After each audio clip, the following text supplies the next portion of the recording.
todos. Representando a Academia Paduana de Letras, Artes e Ciências, nós estamos aqui comemorando, nessa noite, um grande evento, uma noite de festa, em que o coronel Enéas Quintal de Oliveira e sua esposa Maria do Carmo nos dão o prazer da presença. E o Enéas, na intimidade como companheiro de academia, é um grande companheiro, é um grande confrade, que mesmo de longe, morando em São Paulo, ele está diariamente conosco, através de e-mails, sabendo da vida da nossa academia. Então, vamos abrir agora essa noite de autógrafo e agradecer a ele, o Enéas, o privilégio dele estar participando do nosso sodalício, que é a nossa Academia Paduana de Letras, Artes e Ciências. E na oportunidade, eu quero dizer para ele que nós estamos muito felizes dele, depois de lançar essa grande obra em São Paulo, ele trazer para nós aqui em Pádua esta obra, em que faz parte do seu acervo, da sua biblioteca, uma grandiosa obra, e ainda mais orgulhosa fica a academia, quando ele escolheu para fazer o prefácio, o nosso companheiro Joelcio Gama de Jesus. Também um grande amigo, companheiro, confrade. E junto conosco, vem mantendo na nossa academia, preservando a história da nossa cidade. Então, vamos dar início a essa solenidade, agradecer a todos os presentes pelo comparecimento e dizer para vocês o seguinte, que nós, da academia, agradecemos, estamos muito felizes, abraçamos a Maria do Carmo e o Enéas pela grande oportunidade que eles nos dão de participarmos desta grandiosa noite de autógrafos. Muito obrigada.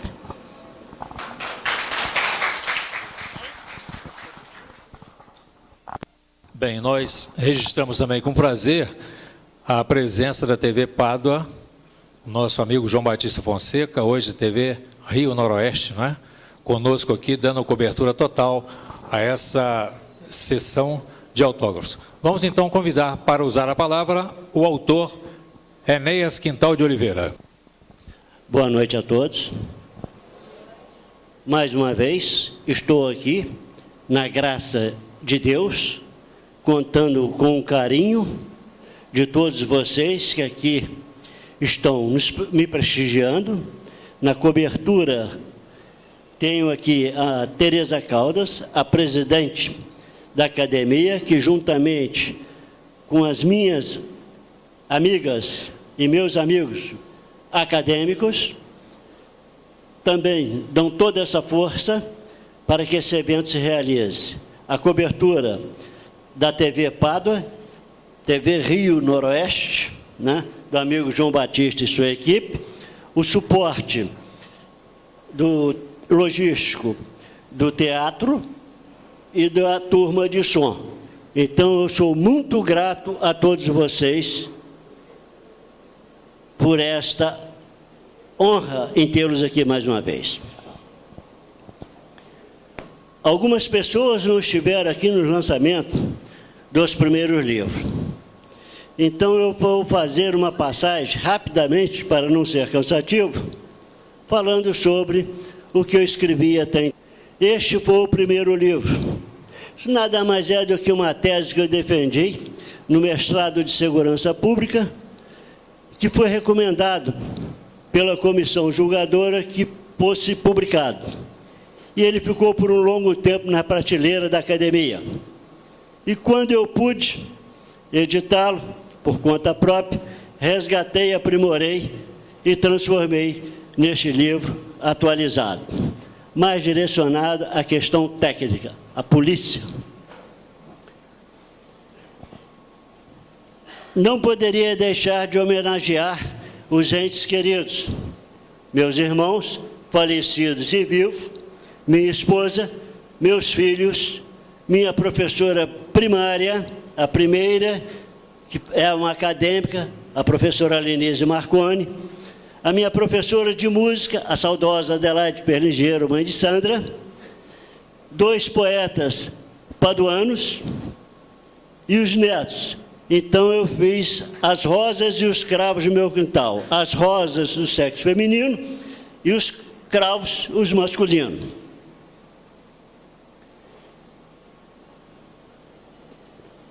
Não poderia deixar de fazer homenagem aos meus pais. Então aqui eu resolvi escrever sobre a Rainha de Janeira e o Rei João. Eu conto toda a história deles, toda. Parte daquela que eu assisti, participei, convivi, de onde eles vieram, como eles criaram a família Quintal de Oliveira até a atual geração, que já tenho que atualizar, porque esses 2 últimos anos me despejaram o neto, rapaz. Coisa maravilhosa. Não poderia deixar passar em branco a minha terra natal, a minha infância, a minha adolescência, aquilo que eu assisti e aquilo que eu participei, o pomar do Bernardino, o corretor de zoológico,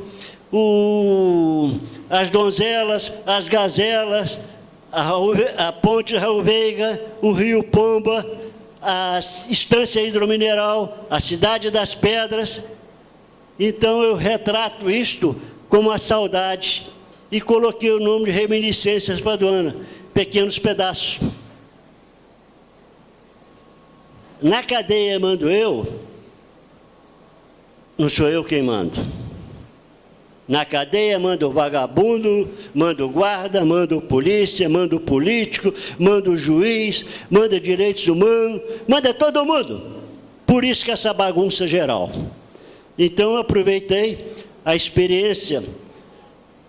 Quando eu fui diretor da penitenciária Milton Dias Moreira no Complexo Frei Caneca, quando eu implantei a Bangu 1 em Bangu, quando eu fui diretor e comandante na Ilha Grande, fui ao mesmo tempo diretor da companhia e comandante da companhia e diretor do presídio, como vice-diretor-geral do sistema penitenciário e também como diretor-geral de ações socioeducativas. É aquele órgão que trabalha com o menor infrator. Aquilo que a hipocrisia fala, adolescentes em conflito com a lei. Para mim, filhos do capeta. Este foi uma autobiografia. Todos menores de 18 anos podem ler, que as coisas proibidas eu não narrei ali. Tudo que eu podia falar, eu falei, sem comprometer. Tenho esses livros ainda não publicados, ponto, e já entregue à editora. Poemas, sonetos e devaneios, né? Aí eu faço algumas dedicatórias até para algumas namoradas. Há 60 anos atrás. O avô que Thomas não conheceu, eu visitando a minha sobrinha na Holanda, o filho dela pediu para que contasse sobre o avô dele, porque quando ela pedia à mãe, a mãe chorava e a viúva também.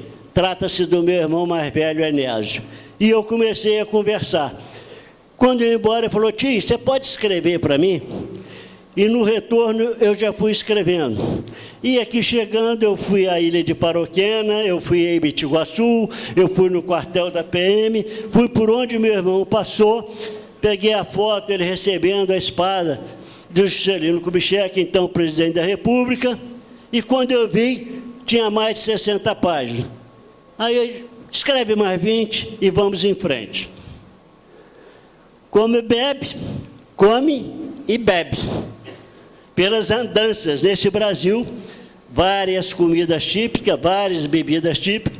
Pelas viagens que eu fiz, eu, graças a Deus, pude aí percorrer uns 40 países. Eu fui pegando aquelas comidas e aquelas bebidas e transformei nesse livro.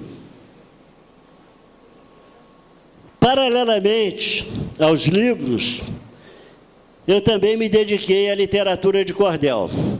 A princípio, foi ano retrasado, eu lancei 5 cartilhas. fiz mais 4, que está na mesma condição dos livros a serem publicados. É o Coronel do Bem, Zé Boiadeiro, Turma Marvada, Márcia Maldição. Agora, chegamos ao 7º livro publicado, Saga da Ilha Grande. Com certeza é o melhor livro que eu consegui escrever até agora. E com certeza e total convicção absoluta, sem dúvida alguma, é o livro mais completo sobre a história da Ilha Grande. E esse livro, normalmente, quando a gente escreve, nós escritores, buscamos uma autoridade para prefaciar, né? Eu parti por uma linha totalmente diferente. Um livro, botei Dona Maria do Carmo, falei, ó, você vai prefaciar. Mas se não prefaciar, eu vou trocar de mulher. Aí ela prefaciou. O segundo, eu daria para o Enésio, meu irmão mais velho, já falecido. Eu chamei o sobrinho e falei, faz às vezes. E assim fui em termos de família. E agora faltava um amigo. Eu tenho amigos, graças a Deus eu sei fazer amizade e sei conservar. Eu tenho amigo há mais de 60 anos. Aqui mesmo dentro dessa sala, pode olhar seu Zé Amélio, seu Almir, seu Bebeca, Pedro Paulo já mais recente, né? Tadeu, Jacaré. Bom, vamos parar por aí para não fazer injustiça. Mas eu conheci um amigo há menos de 4 anos. E em nossas conversas, houve uma identificação muito grande. E eu tenho o maior respeito a ele, pela simplicidade e pelo caráter demonstrado. Ouso até dizer que, no passado, esse cidadão que hoje assumiu na rádio Feliz ser meu segurança, deve ter sido meu irmão. Papai deve ter feito arte. O Joelso.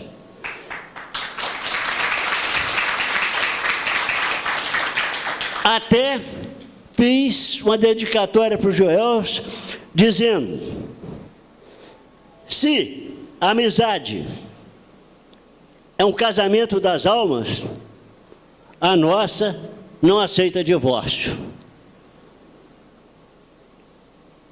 E assim, eu entendo que o Joelso valoriza o meu livro.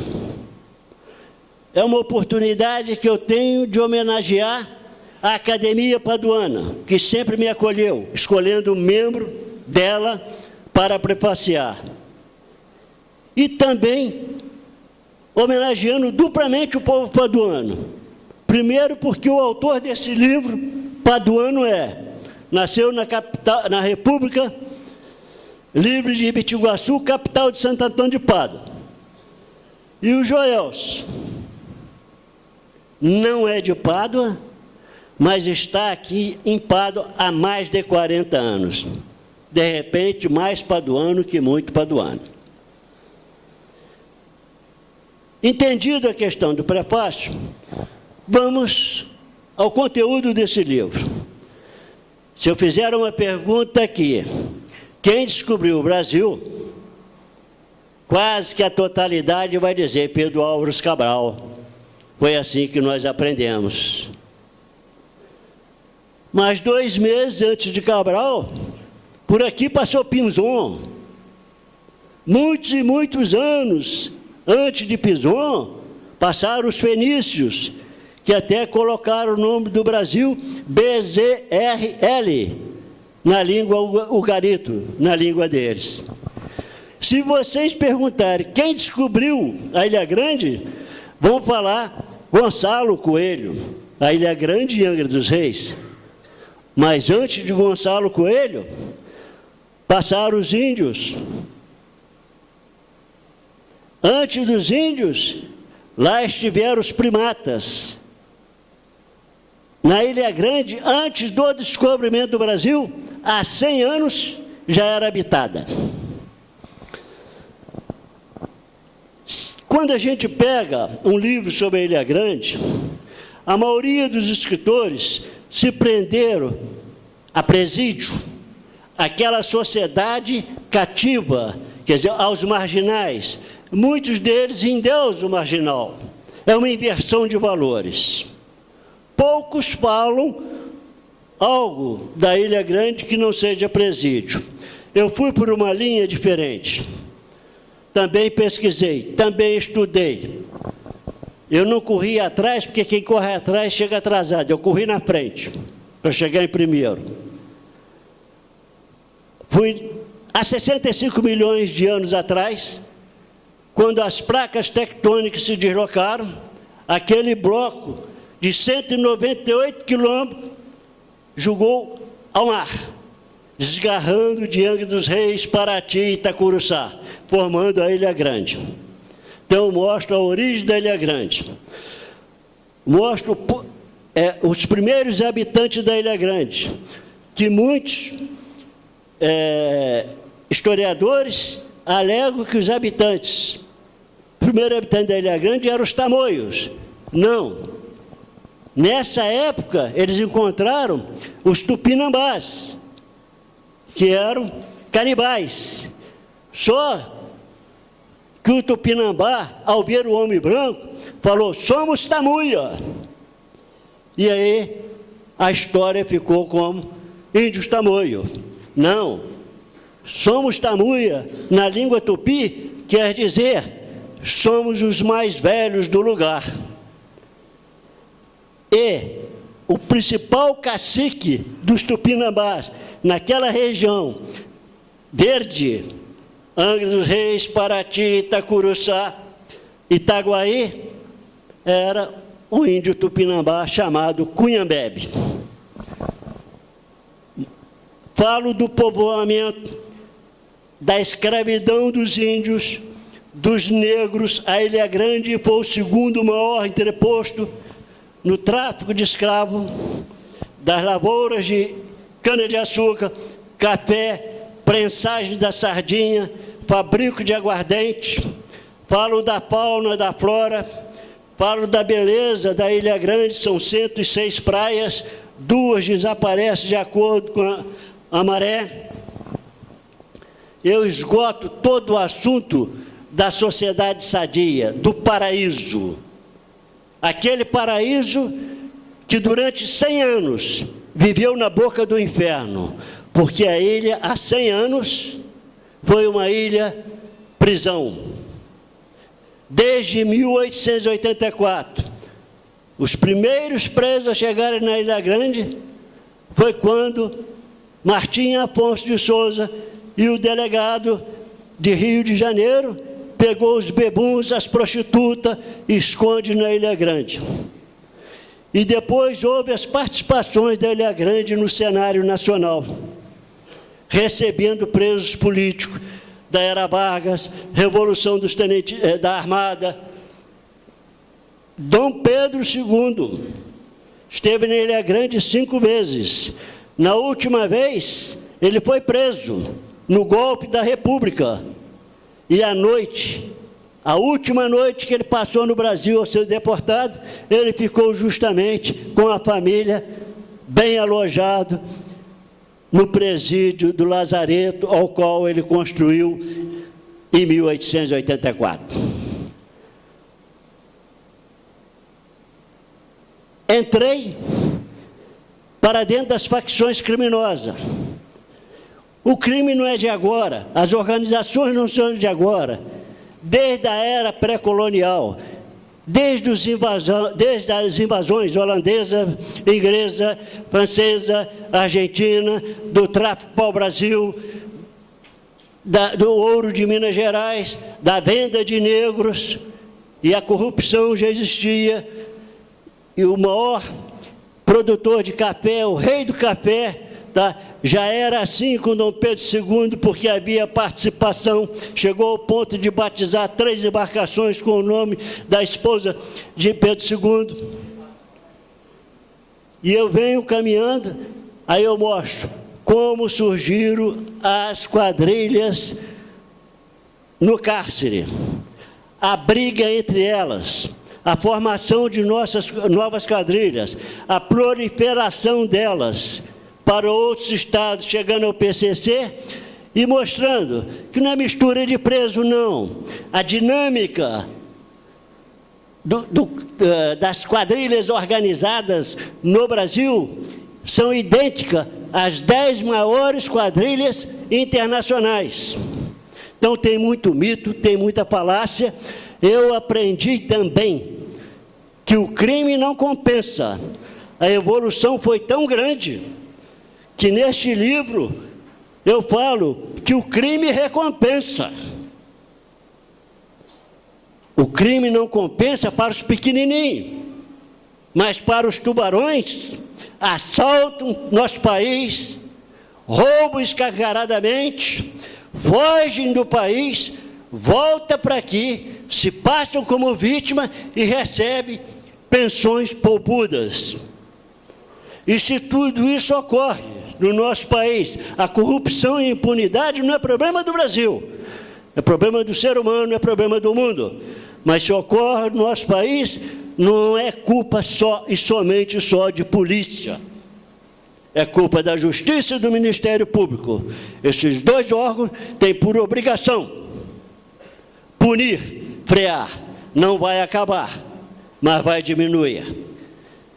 Essa é uma história. Mostro também o porquê Ilha do Medo, o porquê Sucursal do Inferno, o porquê Berço do Comando Vermelho e o porquê Ilha dos Homens Sem Alma. Na Ilha dos Homens Sem Alma, tem um paduano de Bitiguaçu, que é personagem. Muito obrigado.